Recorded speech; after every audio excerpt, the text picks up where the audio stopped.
Hey, please read. I'm already reading? No, please read. Is there something you want me to read? Please read! What on earth do you want me to read? Please read! Oh, yeah, I can read that one. I haven't touched it in years. Ender's Game was written by Orson Scott Card and published in 1985. If you recognize the name of the author, I've actually read his short story Unaccompanied Sonata here on this channel. I'm sure a lot of you have either read, seen the movie, or heard of Ender's Game. It was the first science fiction novel published entirely online before it was printed. It originally started out as a short story. The short story itself shows one of Ender's experiences in battle school and command school. In a commentary track for the 20th anniversary audiobook edition of Ender's Game, the author stated that he wanted to establish Ender's character through this novelization of his short story for Ender's role in the book's sequel, Speaker for the Dead. We'll touch on that later. Well, that's all well and good, but what makes this book so special amongst other science fiction novels we've covered? This science fiction tale takes a different approach compared to many other science fiction stories that came before it. Instead of having the hero destroy the entire alien race and live happily ever after, we now have a hero who empathizes with the supposedly evil aliens and regrets killing them all. Again, as is tradition with science fiction novels, let's start with the world. There is actually a lot more to this world than you'd think. We're not going to go over the entire history of the world of Ender's Game, since that'd be a video all by itself, and include the sequels.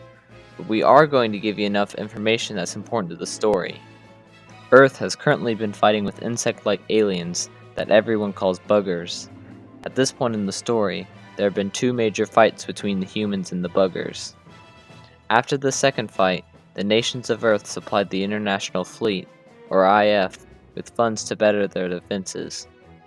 Thus began the Battle School, where they would recruit certain children and put them through various war games to prepare them to fight against the buggers. Earth is governed under the hegemony, which at the time of Ender's Game has strict population laws since any and all activity has to be focused on fighting the buggers. Families could only have 2 children or have to pay really high fees. Some families didn't take too kindly to this law and sometimes had a 3rd child, often referred to as a third. Our main protagonist, Ender, is a third. The structure of this story is fascinating in that each chapter begins with a conversation between 2 higher-ups in the IF, usually Colonel Graff and Major Anderson, and then it cuts to the third-person perspective of Ender Wiggin, or his sister, Valentine Wiggin, and you'll see why later.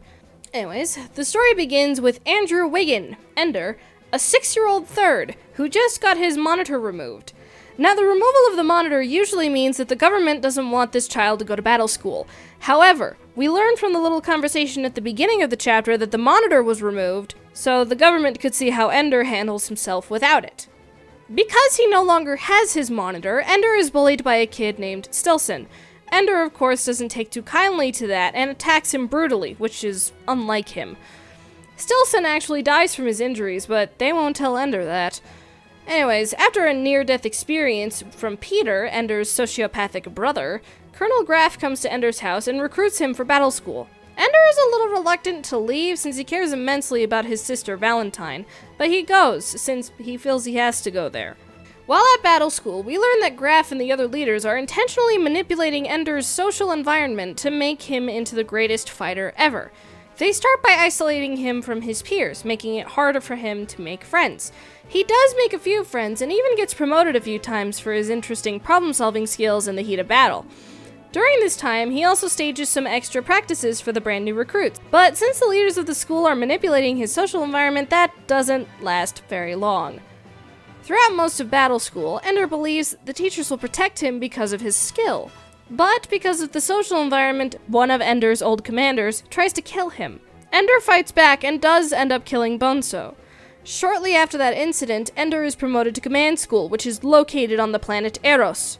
Now meanwhile, back on Earth, Peter uses a global communication system, basically the internet, to post a bunch of political essays under the pen name Locke.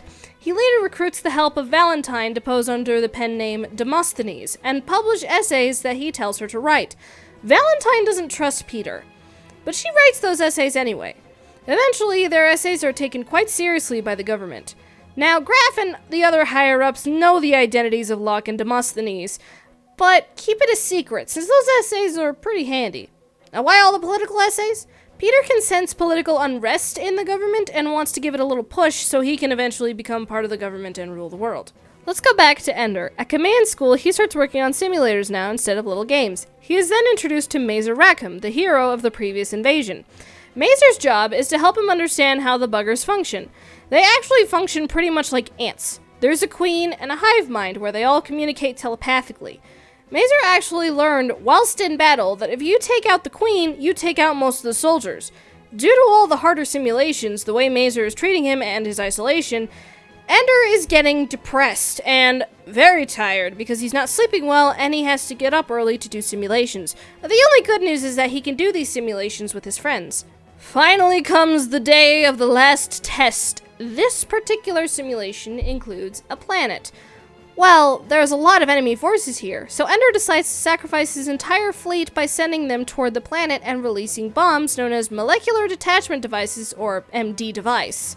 The device completely destroys the planet. Now, Ender expected the team monitoring him to be upset because he basically cheated the game.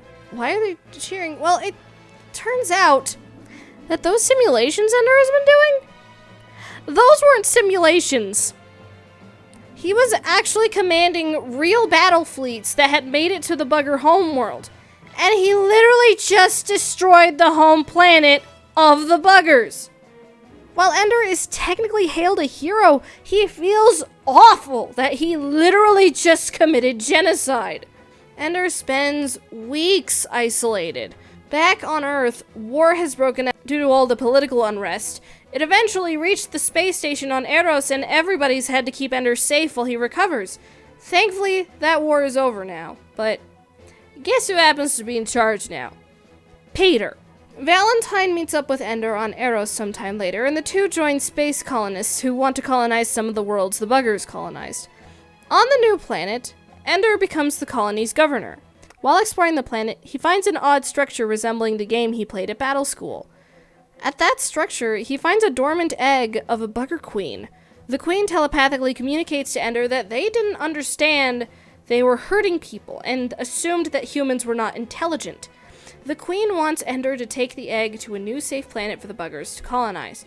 Ender then takes the egg and writes a book called The Hive Queen, which details the history of the buggers and what they were actually like. He signed it with the pen name Speaker for the Dead. Peter, now super old, knows that Ender wrote that book and asks him to write a book about him. Ender does and calls it The Hegemon. The influence of the combined work starts a tradition where funerals have a speaker for the dead who tell a story of the deceased. Ender and Valentine travel the universe, searching for a home for the queen. There is a lot to unpack here in the analysis. Let's see how many I can fit. I'm sure a lot of you noticed that I didn't talk a whole lot about the little video game that Ender played. Well, I wanted to save that for here. Ender managed to outsmart everything the game threw at him. Also, the game featured a ton of foreshadowing. Not just to the very end when Ender discovered that the buggers were trying to communicate with him, but throughout the story itself. One example is how Ender had to kill all the wolf children to progress, which implies that Ender had to sacrifice his own fleet to destroy the bugger homeworld. Now that he's reached the end, he doesn't know what to do. But of course, we know that he eventually finds a purpose in restoring the people he just killed. Of course, there is also the big bad government. Ender's friend Dink points out to him early in the story that as long as people on Earth are afraid of the buggers, then the IF will stay in power. Considering the war that unleashed on Earth after Ender destroyed the bugger planet, it's very possible this was a form of foreshadowing. Also, this helped Ender figure out how the higher-ups were manipulating him into becoming one of the best commanders ever. He didn't like that. There's a huge theme of agency here. Ender didn't want to be a pawn for the IF, but he kept going because he had nowhere else to go. He didn't want to wipe out an entire race. Throughout most of the book, we see Ender worry that he's becoming more and more like Peter, his sociopathic older brother who tortures squirrels for fun. Ender feels like he doesn't have any control over who he is and what he has to do with his life. The sad part is that it lasts to the very end. Even with his own crew, he starts to command them much like how his other superiors commanded him. He doesn't really do anything for himself until he finds the bugger queen. He easily could have just killed it right then and there, but no. He chose to paint the buggers in a better light and chose to go look for a new homeworld with Valentine. Speaking of those higher-ups, look at how they treated Ender.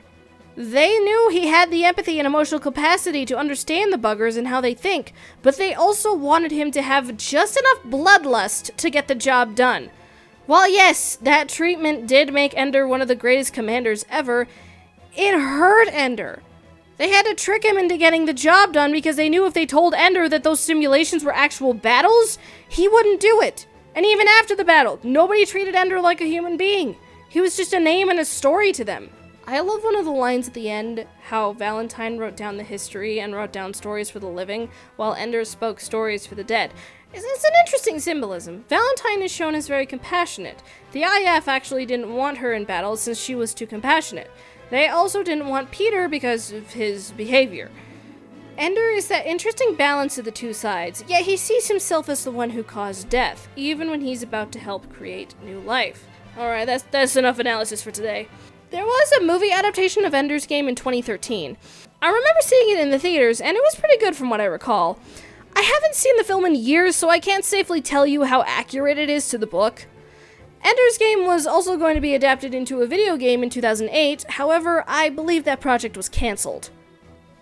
Yes, I know, the sequels and prequels. There are many. This book was the first published in the entire series, while the sequels and prequels came later. I'm not sure if I'll take the time to read all of that. If I ever do, it likely won't be for a Masters of Literature. Overall, this book is very well written and an interesting read. It's not that easy of a read, but once it picks up, it picks up. I'd recommend this for ages 12 and up, due to it being a little difficult to understand for a younger mind. While yes, the main protagonist starts out as a 6-year-old, a lot of topics are covered that are on a more mature level. War isn't a pretty topic, even if it is fictional.